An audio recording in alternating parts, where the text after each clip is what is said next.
University మంచి భవిష్యత్తు కోసం తెలుగు విద్యార్థులు ఇష్టపడే యూనివర్సిటీ. కాల్ 9059052378 9059052379. నమస్కారం, వెల్కమ్ టు ఐడ్రీ. మన సంస్కృతి కార్యక్రమానికి స్వాగతం. నేను మీ విజిత.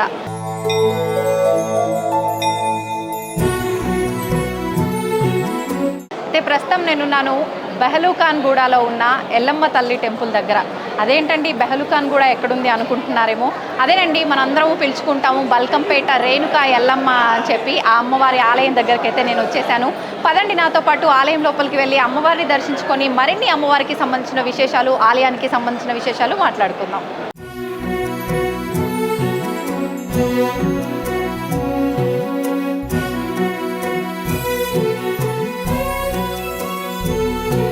सहस्रचन्द्रनित्यकातिकान्तचन्द्रिका जये दिशो विदूरयद्विदूरयद्दुराग्रहं गते कृतामलामलाकलेवरं वरं भजामहे महेशमानसाश्रयन् वहो महो महोदयं महेशमानसाश्रयन् वहो महो महोदयम् ब्रह्मस्वरूपं रौद्रवीक्षणं शूलिनिवारिणि कापालिनि दुष्टुल शिक्षिंचे भद्रकाळि बापुल परमाचे पराशक्ति भवानी अंबिके चामुण्डे भगवती ध्यायामि चण्डिके भगवती ध्यायामि चण्डिके. అయితే మనం ఇంతకు ముందర మాట్లాడుకున్నట్టుగానే బల్కంపేట ఎల్లమ్మ ఆలయం సుమారు 700 సంవత్సరాల విశిష్టత కలిగిన ఆలయం. ముందుగా ఎల్లమ్మ అమ్మవారిని ఒక బావిలో గుర్తించడం జరిగింది. అది జరిగి 700 సంవత్సరాలు అవుతుంది. అయితే ఇప్పుడు ఉన్న ఈ ప్రాంతం బల్కంపేట ప్రాంతం అంతా కూడా అప్పట్లో బెహలూఖాన్ గూడ అని చెప్పి పిలుచుకునేవారు. ఈ బెహలూఖాన్ గూడ ఈ ప్రాంతాన్ని మామూలుగా అంటే ఈ ప్రాంతంలో ఉన్న ఒక వ్యక్తి తన వ్యవసాయ పొలంలో ఒక బావి తవ్వుతుండగా అతనికి అమ్మవారి ప్రతిరూపంతో కూడి ఉన్నటువంటి ఒక బండరాయి అనేది అతనికి కనిపించడం జరిగింది. అయితే అతను ఆ రాయిని కాస్త ఆ బావి నుంచి బయటికి తీసుకురావడానికి, ఒడ్డుకు తీసుకురావడానికి ప్రయత్నించగా అది ఏ మాత్రము కూడా కదలకుండా ఉండగా అతను పరిగెత్తుకుంటూ వెళ్ళి ఊళ్ళో ఉన్న ప్రజలందరినీ కూడా తీసుకొచ్చే ప్రయత్నం చేశాడు. ఎంతమంది దాన్ని కదిలించాలని చూసినా, అమ్మవారి విగ్రహాన్ని కదిలించాలని చూసినా కూడా ఆ విగ్రహం కదలకపోవడంతో అనుకున్నారు అమ్మవారు ఇక్కడ నుంచే పూజలు అందుకోవాలని ఆమె యొక్క అభీష్టం అయి ఉండవచ్చు, మనం ఎవరం ఇక్కడ నుంచి అమ్మవారిని తీయటానికి అని చెప్పి గ్రామస్తులంతా అనుకొని శివసత్తులు ఈ విషయాన్ని తెలియజేయడంతో ఇంకా ఇక్కడే అంటే బావిలో అమ్మవారు, బావి పైనుంచి ప్రతి ఒక్కరు కూడా దర్శనం చేసుకుంటూ అలా క్రమంగా అమ్మవారికి పూజలు అవన్నీ కూడా జరుగుతూ ఉండేవి. ఆ తర్వాత శివరాజ్ బహదూర్ అనే ఒక సంస్థానాధీశుడు ఆయన ఇదంతా కాదు అని చెప్పి 1919లో ఇక్కడ అమ్మవారికి ఆలయం నిర్మించడం జరిగింది. ఆలయం నిర్మించిన తర్వాత రేణుకా ఎల్లమ్మగా అమ్మవారిని పిలుచుకునేవారు. రేణుకా ఎల్లమ్మ మహిమలు కొంత గ్రామాన వెళ్ళి ఒకరి ద్వారా ఒకరు చెప్పుకోవటం వల్ల ఆమె మహిమలు అనేది అందరికీ చుట్టుపక్కల గ్రామాల వారికి కూడా తెలియడం జరిగింది. దీనివల్ల మీ అందరికీ తెలిసిందే కదండి, ప్రతి ఒక్కరము కూడా ఎక్కడైనా అమ్మవారి మహిమాన్వితమైన అమ్మవారు ఉన్నారు అని అంటే ఖచ్చితంగా మనం ఎంత దూరమైనా సరే వెళ్ళి అమ్మవారిని దర్శించుకుంటాము. మనకున్న కోరికలన్నీ కూడా నెరవేర్చుకోవాలని చూస్తుంటాం కదా. అదేవిధంగా ఇక్కడ వాస్తవ్యులంతా కూడా వారితో పాటు ఇతర గ్రామాల నుంచి కూడా రేణుకా ఎల్లమ్మ తల్లి బల్కంపేట అమ్మవారి దగ్గరికి జనాలు చాలా కోలాహలంగా రావటం అనేది మొదలైంది. ఈ విధంగా ఇక్కడ అమ్మవారికి పూజలు కొనసాగుతూ ఉన్నాయి, పూజలు అందుకుంటూ ఉంటుంది అమ్మవారు. ఇంతకు ముందర ఒక చిన్న ఆలయంగా ఉన్న ఈ బల్కంపేట ఎల్లమ్మ ఆలయం ఇప్పుడు కనుక మనం చూస్తే చాలా పెద్ద ఆలయం నిర్మించబడింది.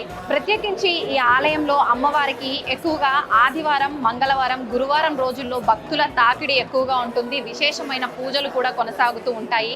ప్రత్యేకించి ఆషాఢ మాసం ప్రారంభం అయింది అనగానే బల్కంపేట ఎల్లమ్మ తల్లి ఆలయంలో 3 రోజుల పాటు ఒక ఉత్సవంలా కూడా, ఊరేగింపులాగా కూడా, రథోత్సవం అని చెప్పి, కళ్యాణము అని చెప్పి, ఈ బోనాలు, ఘట్టం, రంగం ఇలాంటి కార్యక్రమాలన్నీ కూడా జరుగుతూ ఉంటాయి విశేషంగా. అయితే ఈ 3 రోజుల ఈ ఉత్సవాలు జరిగే సమయంలో సుమారు 5 లక్షల పైచిలుకు భక్తులు ఇక్కడికి వస్తుంటారని చెప్పి చెబుతూ ఉంటారు. మామూలుగా మనం అంటే సాధారణంగా భక్తితో మనం భగవంతులని ఆరాధిస్తూ ఉంటాము, కోరికలతో ఆరాధిస్తూ ఉంటాము. ఎటువంటి కోరికైనా కూడా స్వయంభుగా వెలిసిన రేణుకా ఎల్లమ్మ తల్లి కావున మనందరి కోరికలు కూడా నెరవేరుస్తుంది అని చెప్పి ఆ అమ్మ అనుగ్రహం అందరిపైన ఉంటుందని చెప్పి భక్తుల నమ్మకం. ఇదండి ఇక్కడి బల్కంపేట అమ్మవారి విశిష్టత.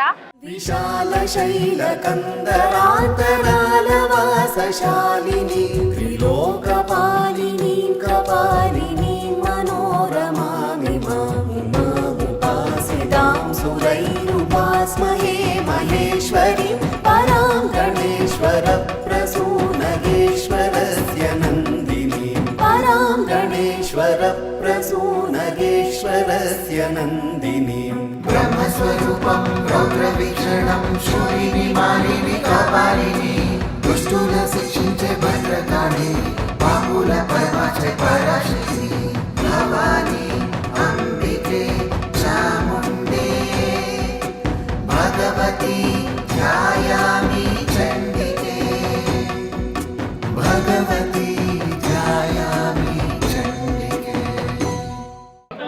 నమస్తే అండి. శ్యామల గారు, మామూలుగా బోనాల విస్తృతి గురించి అందరూ చెప్తుంటారు, కానీ మీ మాటల్లో వింటే అది ఎంత బాగుంటుంది. ఒకసారి బోనాల విస్తృతి గురించి. చాలా సంతోషం అండి. ప్రతి ఏటా బోనాలు సమర్పిస్తాం, ఎవరికి వాళ్ళుగా వచ్చేవాళ్ళం. ఈ సంవత్సరం బల్కంపేట ఎల్లమ్మ కళ్యాణోత్సవానికి సామూహికంగా అందరం కలిసికట్టుగా అమ్మవారికి బోనాలు సమర్పించడం జరిగింది.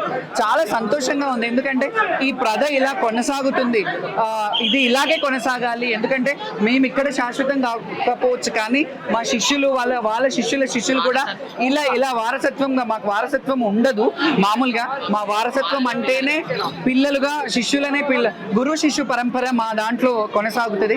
కాబట్టి ఈ సంవత్సరం అందరం సామూహికంగా బోనాలు సమర్పించడం చాలా ఆనందకరంగా ఉంది. దానికి ప్రత్యేకంగా నోడల్ ఆఫీసర్ గారు అన్నపూర్ణ గారు ఎంతో వ్యయ ప్రయాసాలతో అందరినీ సామూహికంగా ఒక్క దాటి మీద తీసుకురావాలని ఆవిడ ప్రయత్నం ప్రశంసనీయం. ఎందుకంటే ఎప్పుడూ కూడా కని విని ఎరుగని రీతిలో మేము మమ్మల్ని అందరినీ ఒక్క దాటిలో చూసుంటారు. మీరు అందరం ఒకే వేదిక మీద ఉన్నాము, ఒకే ప్లేస్లో ఉన్నాము.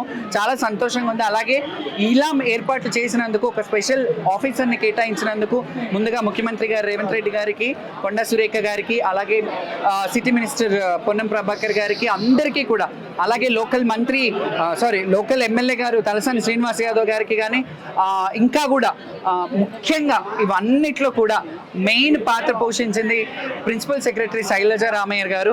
ఆవిడ చిత్తశుద్ధితో జోగినీలకు ఏం కావాలి, శివశక్తులకు ఏం కావాలి అని ఒక 4 మీటింగ్లకు మమ్మల్ని పిలిపించి, మీకు ఏం చేస్తే బాగుంటుంది, మీరు మాకు చెప్పండి, మీ సలహాలు ఇవ్వండి అని చెప్పి మమ్మల్ని పిలిపించడం, ఈరోజు వాళ్ళని బాగా చూసుకోండి అని చెప్పి మాకు ఆచారాలు, పసుపు కుంకుమలతో గౌరవాన్ని ఇచ్చారు.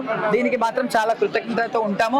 ప్రభుత్వం ఇలాగే వాళ్ళు ఎప్పుడు మాట నిలబెట్టుకోవాలంటే మా కమిటీ వేస్తానన్నారు. ఆ కమిటీ వేసి తొందరలో మా అందరినీ ఒక దాటి మీద అందరికీ ఒక్కొక్క పాత్రలో ఇస్తే చాలా బాగుంటుంది. ఇంకా నెక్స్ట్ ఇయర్ ఇలాగే కొనసాగుతుంది. Thank you. బ్రహ్మస్వరూపం రౌద్రవీక్షణం శూరిని మాలిని కపాలిని దుష్టుల శిక్షించే భద్రకాళి పాపుల పరమాచే పరాశక్తి భవాని అంబికే చాముండే భగవతి ధ్యాయామి చండికే భగవతి ధ్యాయామి చండికే. నిజంగా అమ్మవారిని చూస్తుంటే చూడటానికి 2 కళ్ళు సరిపోవట్లేదు కదా అన్నట్టుగా అనిపించిందండి నాకైతే. నాకు తెలిసి మీ అందరికీ కూడా అలాగే అనిపించుంటుంది. నిజంగా అమ్మవారు ఎంత అద్భుతంగా, ఎంత సుందరంగా ఉన్నారో, అయితే అమ్మవారు ఎంత అందంగా ఉన్నారో ఇక్కడ మహిమ కూడా అంతే విధంగా ఉంటుందండి. అసలు నిజంగా అంటే ఎటువంటి కోరిక ఉన్నా, ఎటువంటి మనము కోరికతో వచ్చినా కూడా ప్రతి ఒక్క కోరిక అమ్మవారిని ఒక్కసారి దర్శించుకొని అమ్మవారి దగ్గర మనం చెప్పుకుంటే కనుక ఖచ్చితంగా నెరవేరుతుంది అని చెప్పి ఇక్కడ భక్తులు కూడా నమ్ముతున్నారు. కాబట్టి మీరు చూస్తున్నట్టయితే ఇంతమంది సుమారుగా కొన్ని వందల వేల మంది తరలి వస్తున్నారు. ఇదండి ఇవాల్టి వీడియో. మరొక మంచి వీడియోలో మళ్ళీ మీ ముందుంటాను. నమస్తే. తవ్వండి, తవ్వుతూనే శివలింగం. పరమాత్మకు జీవా సరే, దాన్ని అట్లా కప్పేసేయండి, చూపించదండి. Krishna is there. మూర్తి పూజ కాదు, సాక్షాత్ బ్రజేంద్ర నందన భగవాన్ ఉన్నారు మూర్తిలో. ఏమి